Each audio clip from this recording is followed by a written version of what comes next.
आज यो गाउँको दृश्यमा हामीले कुरा गर्नेछौँ र यो गाउँमा आउँदाखेरिको सुन्दरता ब्याकग्राउन्डमा हेर्न सकिन्छ। आँपको जुन फुलहरू आएको छ, हामी यसलाई आफ्नो मैथिली भाषामा मज्जर भनेर गर्छौँ र यही फुलले गर्दाखेरि भोलि गएर ठुलो आँप बन्ने हो र सप्तरी जिल्लालाई आँपको जिल्ला भनेर पनि चिनिन्छ।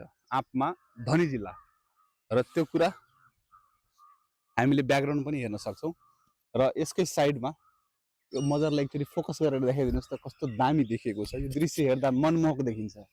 यति मात्रै होइन, यहाँबाट जुन आउने सेन्ट छ, सुगन्ध, त्यो एकदमै मनलाई प्रफुल्लित गर्ने खालको छ। तपाईँले यो भिडियोबाट देखाउन त मात्रै सकिन्छ। अब यतातिर हामी हेर्छौँ, यो दृश्य गुइठा, हामीले त्यसलाई गोर्खा भन्छौँ। यो गोर्खाको दृश्य हामीले हेर्न सक्छौँ। हेरौँ, जहाँ मिथिला कल्चर, मिथिलाको असली इन्धन भनेर यो गोर्खालाई चिन्छौँ हामी। यो गोर्खा वास्तवमै यहाँको लाइफ लाइन हो। यहाँका मानिसहरू जतिखेर केही पनि थिएन, ग्यासको अथवा बाहिरी कुनै इन्धनको व्यवस्था नभएको बेला यो गोर्खाले यहाँको जनजीवनलाई धानेको छ र थियो पनि, किनकि यसले मान्छेलाई आत्मनिर्भर बनाउने काम गरिरहेको छ। यसको लागि मानिसलाई अन्य ठाउँबाट आयात गरेर कुनै इन्धन ल्याउनु पर्दैन। यो बनाउने तरिका चाहिँ यहीँको गाई भैँसीको गोबरलाई सुकाएर बनाउने प्रक्रिया हो र यस सन्दर्भमा आफ्नो एकजना साथीलाई कुरा गर्नेछौँ। मसँग हुनुहुन्छ कृषिमा मास्टर्स पढ्नुभएका साथी जयकृष्णजी। के भन्नुहुन्छ तपाईँ? धन्यवाद तपाईँलाई। कस्तो लागिरहेछ? खास गरी के छ भनेपछि यो गुइठाको कुरा गर्नुभयो तपाईँ। हामी नजन्मिँदैदेखिको यो कुरा हो। हामीले बच्चैदेखि यो कुराहरू हेर्दै आइरहेछौँ होइन। त्यति बेला दाउरा पनि हुन्थेन, ग्यास पनि हुन्थेन, भनेको जनावर पाल्थे, दुध पनि खान्थे र दाउरा पनि बनाउँथे। त्यस सन्दर्भमा यो कुराहरू आइरहेछ र यहाँबाट जुन यसको मेन फाइदा भनेको जुन गोबरबाट जुन मिथेन ग्यास निस्किन्छ, त्यसले के गर्छ, ग्लोबल वार्मिङमा पनि धेरै इफेक्ट गरेको छ। त्यही भएर यसले चाहिँ यो बनाउँदा चाहिँ के हुन्छ भनेपछि मिथेन पनि एक प्रोड्युस भएन होइन, मिथेन पनि उत्सर्जन भएन र दाउराको पनि काम गर्यो होइन। आत्मनिर्भर मधेस, आत्मनिर्भर समाज बनाउनको लागि यो गुइठाको धेरै नै इम्पोर्टेन्स छ।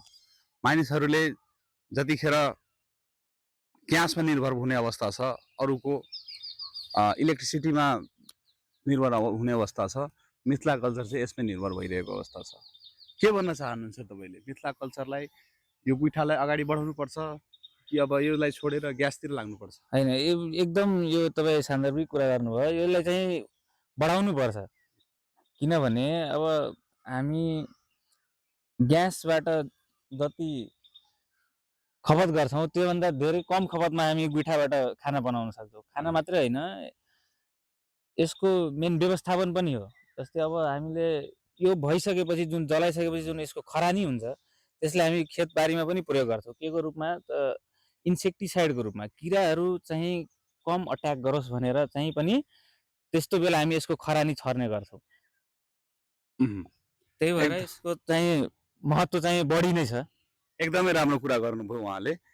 गुइठाको युज अहिलेसम्म बाल्नेसम्म मात्रै रहन्न, यसको युज पछिसम्म पनि छ। यो जलेर खरानी भइसकेपछि यसलाई हामीले इन्सेक्टिसाइडको रूपमा आफ्नो खेतबारीमा प्रयोग गर्न सक्छौँ।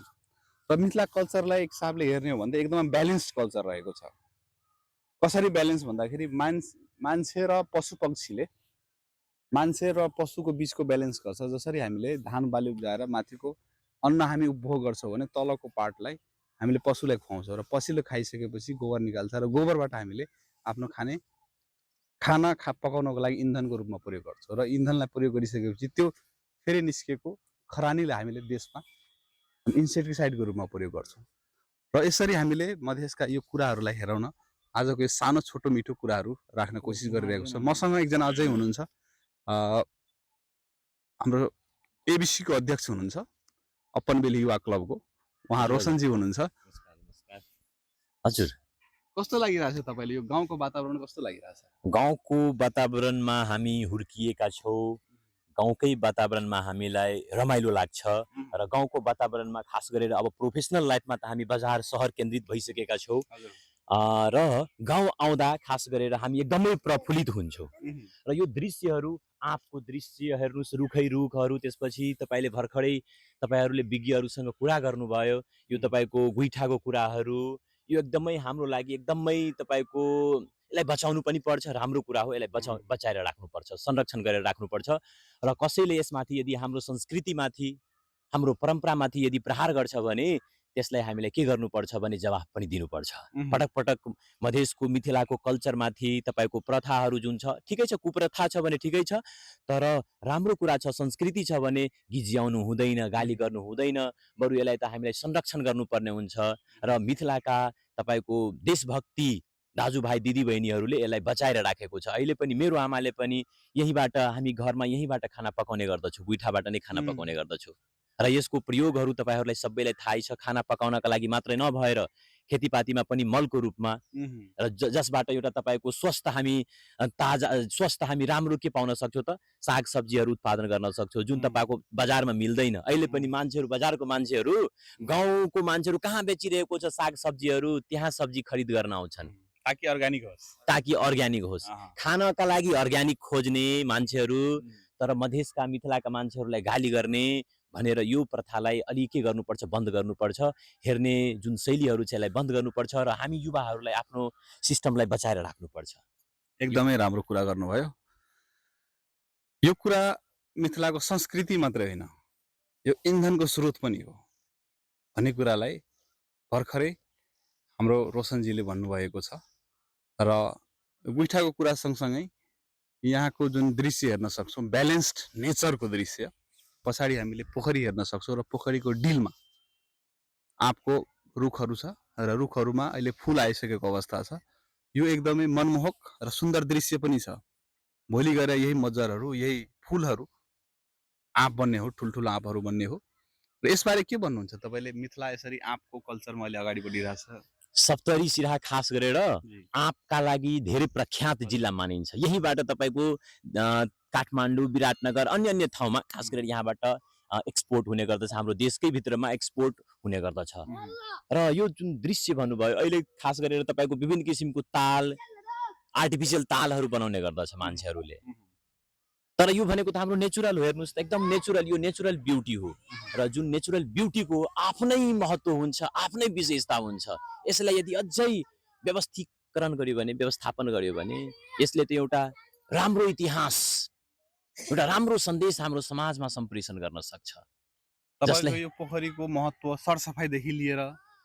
विभिन्न सरसफाइको चिजहरूदेखि लिएर हामीले छठ पर्वमा यसरी तालको नजिक आएर पानीको स्रोत आएर नजिकमा आएर हामीले त्यो पनि मनाउने गरेका छौँ हो एकदम अहिले यसै यही पोखरीमा तपाईँको के हुन्छ भने छठ पर्वहरू पनि मनाउने गर्दछ र यहाँका वासीहरूलाई के गर्नुपर्छ भने स्थानीयहरूलाई के गर्नुपर्छ भने पोखरीको संरक्षण गर्नुपर्छ तपाईँको वातावरणलाई सरसफाइ राख्नुपर्ने हुन्छ प्लास्टिकलाई कहाँ फाल्ने फोहोरलाई कहाँ फाल्ने यो समस्या रहेको छ यसलाई हामी युवाहरूलाई मिलेर देश विदेशमा रहेका युवाहरूले मिलेर यसलाई जनचेतनाको रूपमा अभियान चलाउनु पर्ने हुन्छ सरसफाइमा हामी पछाडि परेका छौँ नाला तपाईँको त्यस्तै अव्यवस्थित तरिकाले छ यसलाई मिलाउनु पर्ने हुन्छ पोखरीको संरक्षण गर्नुपर्ने हुन्छ वातावरणको ब्यालेन्स हामीलाई मिलाउनु पर्ने हुन्छ यो समस्या हो यसलाई हामीलाई मिलाउनु पर्ने हुन्छ संरक्षण गर्नुपर्ने हुन्छ यतातिर लाग्नुपर्छ एकदमै राम्रो कुराहरू गर्नुभयो र आजको यो भिडियो सन्देश यता हामीले मन्दिर पनि देखाउन सक्छौँ यहाँ मन्दिर पनि रहेको छ पोखरीको डिलमा यो मन्दिर हनुमान बजरङ्गबली भन्छौँ हामीले हनुमान भगवानको मन्दिर हो र यसरी हामीले आजको यो सानो छोटो मिठो भिडियोलाई यही कुराहरू देखाउँदै मधेसका यही प्राकृतिक चिजहरूलाई देखाउँदै यही अन्त गर्ने अनुमति चाहन्छु हस्त धन्यवाद तपाईहरुको दिन शुभ रहोस्